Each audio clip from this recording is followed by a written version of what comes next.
Bonjour à tout le monde, bon début de semaine. Je vous fais ce direct depuis la ville de Baussam. Ce matin, j'aimerais simplement dire bon courage à ceux qui se battent. Vous savez, la vie n'est pas facile. La vie n'est pas un fleuve tranquille. Il y a des hauts, il y a des bas. Il y a des difficultés, il y a des projets qui ne se réalisent pas, il y a des problèmes de couple, il y a des problèmes de famille, il y a les problèmes de travail, il y a des problèmes d'école, il y a des problèmes de recherche d'emploi, il y a des problèmes de collaboration, il y a les problèmes d'amour. Il y a tous ces problèmes-là. Et aussi, il y a des moments de joie, des moments de fierté, des moments de bonheur. Donc, tout cela fait partie de la vie, en fait. Alors, vous devez comprendre que c'est pas parce que les choses sont difficiles dans votre vie actuellement que vous allez croire que ça sera toujours difficile. Non, vous devez toujours garder le courage, toujours garder le cap, toujours garder une certaine détermination et croire en votre avenir, croire en votre futur, travailler sans relâche. Vous savez, la plupart des temps, des personnes qui disent que non, je dois jouer ma vie, on ne sait pas quand est-ce qu'on va mourir, sont toujours ceux-là qui regrettent tôt ou tard cette façon de prendre les choses. Parce qu'on ne peut pas vivre tout simplement parce qu'on va mourir. On ne peut pas vivre tout simplement parce qu'on pense qu'on va mourir. On ne peut pas prendre des décisions inutiles, des décisions bêtes parce qu'on pense que la mort va nous surprendre. Non.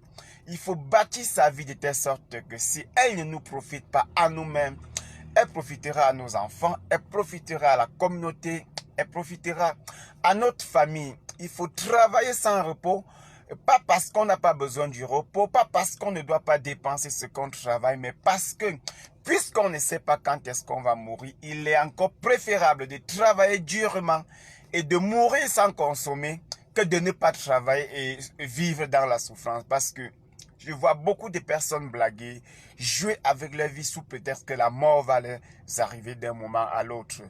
Donc je suis venu ce matin pour souhaiter bon courage à ceux-là qui ont des difficultés dans leur boulot, qui ne parviennent pas à trouver un travail, qui ont des projets qui ne marchent pas, qui ont des entreprises qui stagnent, qui se battent pour que les choses changent dans leur vie, pour que les choses changent au Cameroun, pour que les choses changent dans leur environnement et que malgré tout ce combat, malgré leur effort, malgré leur détermination, les choses semblent ne pas toujours avancer. Non, vous ne devez pas abandonner. Vous savez, j'ai démarré ma vie comme Ben Skinner.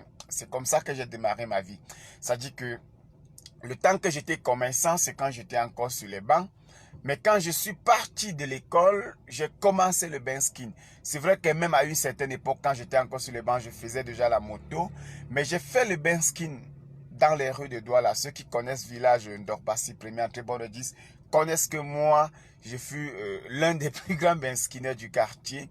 Et après, je me suis jeté dans le commerce avant de retrouver les entreprises après ma soutenance. Et par la suite, je suis parti du Cameroun pour me chercher à l'extérieur. Ça n'a pas toujours marché comme je voulais. Je suis revenu au Cameroun et désormais, je me bats sur place. C'est une façon de dire qu'il n'y a pas le lieu où on peut bâtir sa vie. Le plus important est déjà de savoir que lorsque nous avons besoin de construire notre avenir, lorsque nous avons des projets, il faut toujours mettre en tête que les choses ne seront pas faciles de notre côté. Les choses ne seront pas toujours, ne tourneront pas toujours en notre faveur. Il y a des matins où on va se lever, croyant que le ciel est devenu sombre, que tout, que la vie nous déteste, que la nature nous hait.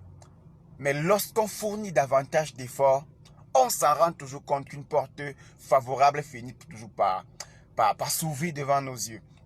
Alors, l'erreur, la stupidité, c'est lorsqu'on fait des choses qui ne marchent pas, on continue de les faire sans toutefois vouloir, sans toutefois les améliorer. Parce que lorsque vous n'améliorez pas dans votre vie, lorsque vous ne changez pas, lorsque vous jouez le même disque et par la suite vous attendez une autre mélodie, c'est de la stupidité. C'est pour cette raison que lorsque les choses ne marchent pas, il faut les perfectionner.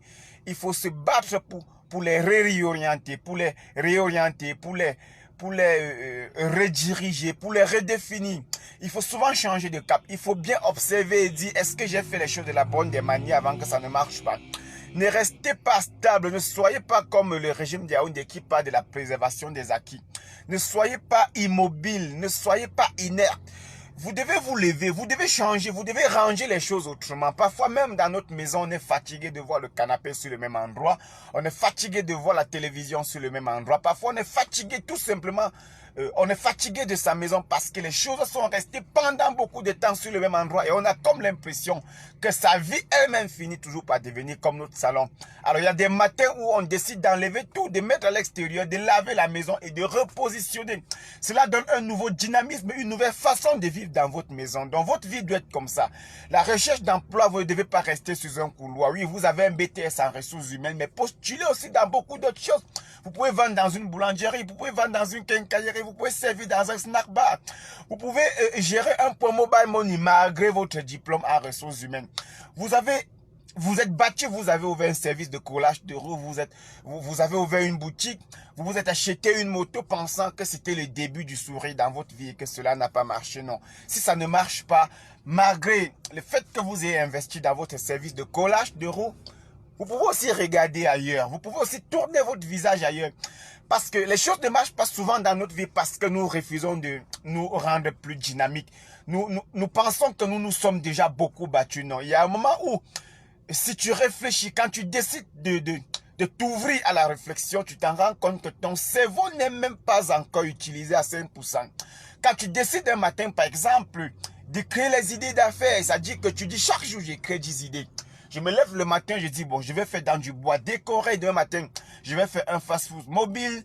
Le lendemain matin, je vais fabriquer les produits cosmétiques. Alors, quand vous décidez de créer un ensemble d'idées qui peuvent vous permettre de gagner votre vie, vous vous rendez compte tout simplement que votre cerveau est génial. Il peut développer beaucoup de choses dont vous n'êtes pas capable de le faire. Alors, quand c'est comme ça, qu'est-ce que vous faites?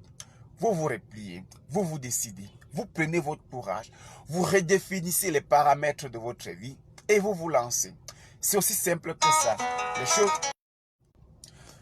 Donc, il revient à vous de bâtir votre vie. Il revient à vous de construire votre vie. Il revient à vous d'orienter votre vie. Il revient à vous de décider de ce que votre vie va être. Mais si vous vous dites que vous allez mourir bientôt et que pour ça, il faut jouer votre vie, la vie elle-même va vous jouer bientôt. On ne trompe pas la vie. On ne fait pas le malin avec la vie. On ne fait pas le malin avec la nature. Toutes les filles qui ont passé leur jeunesse en boîte de nuit, pensant qu'elles jouaient leur vie, connaissent des conséquences aujourd'hui. On n'a pas besoin d'expliquer dans un direct ou sur un plateau de télévision. Elles savent qu'elles se sont retrouvées à 35 ans, à 40 ans dans la maison de leur maman. Elles n'ont même pas de relation amoureuse stable. Il n'y a même pas moyen de devenir 4e, 5e femme chez quelqu'un. Oui, c'est justement parce qu'elles ont voulu jouer la vie. Alors quand vous jouez votre vie, c'est comme ça. Vous êtes un homme, vous êtes jeune. Vous êtes adepte des boîtes de nuit, vous êtes adepte du football, vous êtes adepte du pari-foot, vous êtes adepte de tout parce que vous vous dites que la vie est déjà gâtée, que vous ne pouvez plus facilement réussir, que les choses sont dures, que vous n'avez plus rien à perdre ni à gagner. Vous vous mentez à vous-même. Dans quelques années là, vous allez regretter ce passé. C'est pour ça que vous devez prendre conscience. Conscience d'abord personnelle.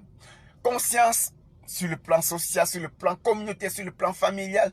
Et vous devez savoir qu'à chaque fois que vous détruisez votre vie, vous faites du mal non pas seulement à vous-même, mais à votre famille, à vos amis, à votre entourage. Parce qu'on vous voit souffrir, on vous voit parvenir, on vous voit marcher sans direction et les gens ont mal. C'est pour cette raison que si vous ne vous bâtissez pas, vous ne pouvez pas bâtir la société. Donc la société n'est pas détruite parce que les autres ont fait du mal. Elle est aussi détruite parce que nous aussi, nous n'avons pas fait les choses de la bonne des manières. Nous n'avons pas organisé notre vie. Parce que si nous nous organisons, nos frères s'organisent, nos amis s'organisent, le quartier s'organise, la ville s'organise, le Cameroun va s'organiser et c'est toute la société entière qui va s'organiser. Ça s'appelle la conscience sociale. Alors quand vous avez cette conscience sociale-là, quand vous avez cette conscience communautaire-là, vous devenez un acteur du chantier de la construction de la communauté. Et quand vous construisez la communauté, vous construisez vous-même. Vous construisez vous-même. Donc vous n'avez pas besoin de dire c'est dur, oui, on sait c'est dur, c'est difficile. Mais vous ne devez pas lâcher parce que c'est difficile. La vie elle-même n'a jamais été facile. Elle n'a jamais été facile. Pour que le Cameroun trace ses frontières, c'était un combat. Pour que ton papa épouse ta maman, c'était un combat. Pour que tu viennes au monde, ta mère a bagarré sur un lit. d'hôpital. Ta mère bagarré pour te nourrir. Ta mère bagarré pour que tu grandisses. Ta mère t'a fouetté. Elle a entré en colère. Elle a crié. Elle a bavardé. Pour que tu deviennes un homme. Pour que tu deviennes une femme. Le jour où ton premier gars t'a dragué, c'était un combat. Le jour où ta première copine t'a accepté, c'était un combat. Le jour où tu t'es fait dévier, c'était un combat. Le jour où tu as fait l'amour pour ta première fois, c'était un combat. Dans ta tête, ça challengeait. Comment ça va être? Est-ce que dans la vie, c'est un ensemble de challenges, c'est un ensemble de combats. On combat parce qu'on va à l'école pendant de longues années. On y va à 6 heures, on rentre à 20 heures. On n'a pas mangé. On est obligé d'apprendre. Il y a plus d'électricité. On est fatigué. On veut regarder la télé. Papa nous oblige à apprendre. Alors, on ne peut pas traverser toutes ces étapes et laisser notre vie entre les mains de la ruine tout simplement parce qu'on se dit les choses sont difficiles. Non, levez-vous davantage. Faites des choses que vous n'avez pas encore eu à faire. Vous n'êtes pas obligé de faire toujours ce que vous savez faire. C'est pas parce que tu es mécanicien que la vie tourne autour de la mécanique. Il faut aussi explorer d'autres domaines. Vous demandez comment les gens font pour s'en sortir. Quand tu vois quelqu'un qui passe, quitte au quartier avec toi, il est devenu propriétaire de maison, propriétaire de voiture, propriétaire de terrain. Tu ne dois pas jalouser, tu ne dois pas calomnier. Tu te dis, mais comment est-ce qu'il a fait? On dit, il est allé au marché central, il vendait dans une boutique. Après, il a vendu, il s'est fait un peu de bénéfices. Il a commencé à prendre sa marchandise. Alors, son histoire t'inspire. Tu décides aussi de faire tes choses autrement. Tu ne dois pas rester dans ta zone de confort et te dire, bon, voilà, si ça ne marche pas, c'est parce que le pays est dû. Un jour, Dieu va nous aider. Non, vous n'avez pas besoin de ça. Vous avez juste besoin de vous lever, de refaire les choses, de redéfinir votre vie, de réorienter votre vie, de prendre de nouvelles décisions, de marcher avec de nouvelles personnes, d'entrer dans un nouveau quartier, de commencer à suivre de nouvelles personnes sur les réseaux sociaux, de fréquenter des nouveaux milieux, d'explorer, de lire des nouveaux livres, de regarder les nouvelles vidéos sur YouTube. En fait, tout ce qui vous permet de prendre la vie autrement, de ne pas être ce que vous étiez hier, de ne pas être ce que vous étiez, que cela ne vous a pas apporté.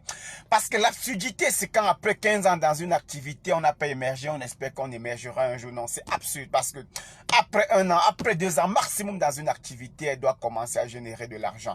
Vous n'avez pas donc besoin, si vous avez fait la coiffure, de rester mourir dans la coiffure alors que la coiffure ne marche pas avec vous. Vous n'avez pas besoin de ça. On dit persévérer, certes, mais il ne faut pas persévérer comme un idiot. Il ne faut pas persévérer comme un mouton qui marche en espérant trouver un pâturage, mais qui marche jusqu'à tomber, s'écrouler sur le poids de la fatigue, et mourir juste parce qu'il cherchait un pâturage alors qu'il aurait fallu qu'il tourne un peu sa tête à gauche ou à droite pour constater que jusqu'au bas il y avait un bas-fond avec de l'herbe fraîche qui pouvait peut-être le nourrir. Vous voyez un peu ce que je veux dire. Vous n'êtes pas obligé de persévérer comme des moutons. Vous changez, vous écoutez de nouvelles personnes, vous écrivez vos projets, vous définissez. Vous pouvez vous dire, bon, dès demain matin, je suis coiffeur, ça ne marche pas. Ça fait 5 ans que je coiffe. Je ne m'en sors pas. Je ne peux pas aider maman à se soigner. Je ne peux pas aider papa, voilà, à payer ses factures. Je ne peux pas aider ma petite soeur à finir sa formation. Je ne peux pas aider mon petit frère à payer ses études. Pourtant, moi, je travaille. Pourtant, papa et maman ont investi dans moi. Alors, vous pouvez décider de réorienter, de changer, de regarder autre chose après la coiffure. Vous pouvez faire des gâteaux. Vous pouvez décider de lancer votre kiosque de mobile money. Vous pouvez faire un petit commerce. Vous pouvez fabriquer un produit. Il y a beaucoup de choses que vous pouvez faire. Vous pouvez ouvrir un restaurant, vous pouvez ouvrir une cafétéria, vous pouvez faire des jus pressés. Il y a beaucoup de choses. Et ce n'est pas parce qu'une chose n'a pas marché avec vous que cette chose ne marche pas, non. Une chose peut ne pas marcher avec vous, ça marche avec quelqu'un d'autre. Une chose peut ne pas marcher avec quelqu'un d'autre, ça marche avec vous. Parfois, ça dépend de comment vous êtes positionné, de quel est votre état d'esprit, de comment vous êtes motivé. Il y a beaucoup de paramètres qui entrent dans la réussite d'une activité par rapport à une autre. Donc, ne restez pas cantonné, renfermé. Ne restez pas dans votre zone de confort. Sortez, explorez d'autres univers et vous allez voir, beaucoup de choses pourront changer. Ceux qui disent que Dieu nourrit les oiseaux du ciel, combien de fois des hommes, tant pis pour eux. Si Dieu devait sauver les hommes, je pense qu'il allait commencer par nos amis centrafricains qui ont beaucoup besoin de son aide. Il allait aller en Afghanistan. Il allait aller, voilà, au nord Mali où il y a les terroristes. Il allait aller au nord-ouest, au sud-ouest où il y a la guerre. Il devait aller en Somalie où on n'a jamais connu la paix. Vous voyez un peu ce que je dis. Donc, Dieu nous a déjà aidés à nous donner un environnement où il y a beaucoup d'opportunités en créant la verdure, la forêt, le sol fertile. Voilà, ça c'est en fait le cadeau que Dieu nous a déjà donné. Il revient à nous maintenant d'explorer ce cadeau et d'être capable de profiter. Que de toujours attendre comme si Dieu allait lui-même descendre de ses propres pieds, arrêter nos mains et aller nous montrer le chemin. Le chemin est devant nous. Il suffit que nous décidions. Il suffit que nous prenions la décision de faire les choses autrement, d'explorer. Mais si vous êtes couché dans votre canapé à regarder une nouvelle toute la journée en espérant que les choses vont changer, non. Vous avez menti. Les gens passeront devant vous avec les enfants qui fréquentent dans des meilleures écoles. Les gens passeront avec leurs voitures. Les gens vont construire leur maison. Les gens vont amener leur maman se soigner dans des meilleurs hôpitaux devant vous. Entre-temps, vous regardez Novelas, vous regardez le match de l'Olympique de Marseille contre qui je ne sais. Vous êtes adepte des films. Pendant 4 heures de temps, vous regardez un film alors que les mêmes 4 heures peuvent vous permettre de lire un livre qui vous permet de grandir, de rendre mature votre esprit, de rendre mature votre cerveau.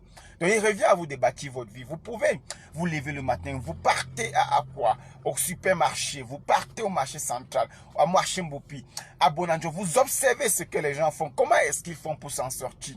Ça vous inspire. Ça vous inspire, ça vous permet de prendre de meilleures décisions. Mais si vous vous couchez sur votre canapé, vous faites la prière, vous regardez telenovelas, vous êtes au courant de tous les débats, de toutes les insultes, de toutes les infidélités du quartier, tout ce qui est inutile, c'est ça qui vous intéresse, non. Vous n'allez pas vous en sortir. Et vous allez à un moment donné croire que la vie vous déteste, que les gens vous détestent, que tout le monde est à l'origine de votre malheur. Vous allez croire que les gens ne vous aiment pas. Pourtant, personne ne vous veut du mal. C'est juste que vous vous faites du mal vous-même. Vous allez croire que les gens ne vous aident pas. Pourtant, personne n'est obligé de vous aider. Personne n'est obligé de vous tendre la main. Vous allez insulter vos oncles qui ont l'argent et ne vous donnent pas. Pourtant, c'est leur argent. Vous allez insulter vos tantes, vos sœurs qui ne vous aident pas. Pourtant, ils ne sont pas obligés de vous aider. Vous devez vous battre. Personne n'est obligé de vous aider. Quand vous tombez déjà dans cette vie de désespoir, de déséquilibre mental là, vous commencez à vous battre pour qu'on vous aime. Vous vous battez pour avoir l'amour. Pourtant, vous devez vous battre pour avoir du respect.